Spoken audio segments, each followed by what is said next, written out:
অসহায় ঘরছাড়া সাহিদা বেওয়ার পাশে দাঁড়ালেন ডোমকলের সমাজসেবী আব্দুল আলিম বাপি বিশ্বাস।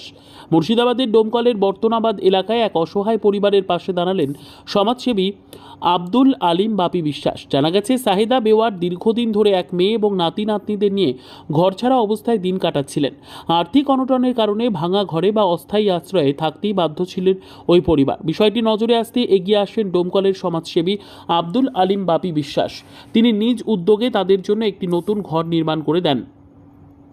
আজ সোমবার নবনির্মিত সেই ঘরে আনুষ্ঠানিকভাবে প্রবেশ করেন অসহায় সাহিদা বেওয়ার মেয়ে ও তার নাতি নাতনিরা। নতুন ঘরে ওঠার পর পরিবারের চোখে মুখে স্বস্তি আর আনন্দের ছাপ স্পষ্ট হয়ে ওঠে। স্থানীয় মানুষজন সমাজসেবী বাপি বিশ্বাসের এই মানবিক উদ্যোগের ভূয়সী প্রশংসা করেছেন। তাদের কথায় এমন উদ্যোগই সমাজের দৃষ্টান্ত হয়ে থাকবে। এডিপি বাংলা, খবরের দুনিয়ায় সবার আগে। আজকে ডোমকল পৌরসভার 5 নম্বর ওয়ার্ডের বর্তনাবাদ গ্রামে আমাদের মানব কল্যাণ চ্যারিটেবল ট্রাস্টের পরিচালনায় বর্তনাবাদের অনেক সহৃদয়বান মানুষ এবং ডোমকলের কিছু সহৃদয়বান মানুষের সহযোগিতায় আমার এক বৃদ্ধা মায়ের একটা বাসস্থানের খুব প্রয়োজন ছিল। খুবই গরিব এবং তিনি পলিথিনে তলায় থাকতেন। এই গ্রামবাসীরা এই খবরটা পাওয়ার পরে আমাদের সম্রাট সংস্থার পক্ষে থেকে সম্রাটরা সকলে মিলে যে যেমন পেরেছেন গ্রামবাসী বর্তনাবাদবাসী সহযোগিতার হাত বাড়িয়েছেন। সেই সঙ্গে আমরাও একটু সামিল হয়েছি। এই বৃদ্ধা মায়ের একটা বাসস্থানের বা মাথা গোজার আশ্রয়স্থল আমরা করে দিয়েছি এবং সেটা সকলে মিলে খুবই অসহায়। দেখছেন আপনারা সবাই, গ্রামবাসীরাও আমাকে অনেকে চেনে, আসার সময় বলছিলেন সত্যিই অসহায়।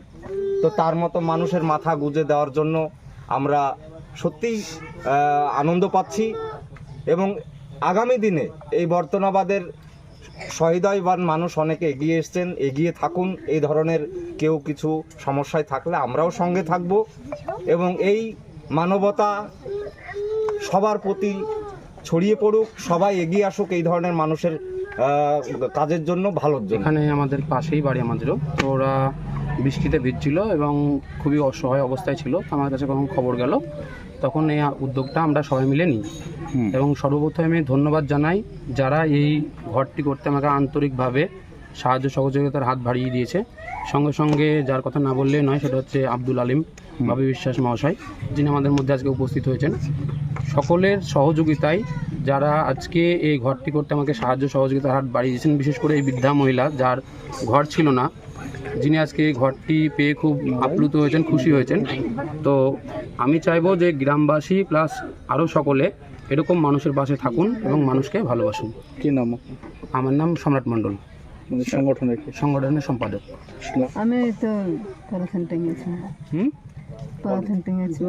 আচ্ছা, দিয়ে তারপরে তো সম্রাটকে বললাম, আমি যখন পারলাম না তখন সম্রাট ছেলেপিলাকে বিলে গুচ্ছ করে দিল।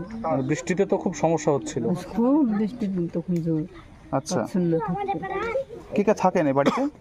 আমার 2 লাতি নাতনি আর মেয়ে আর আমি।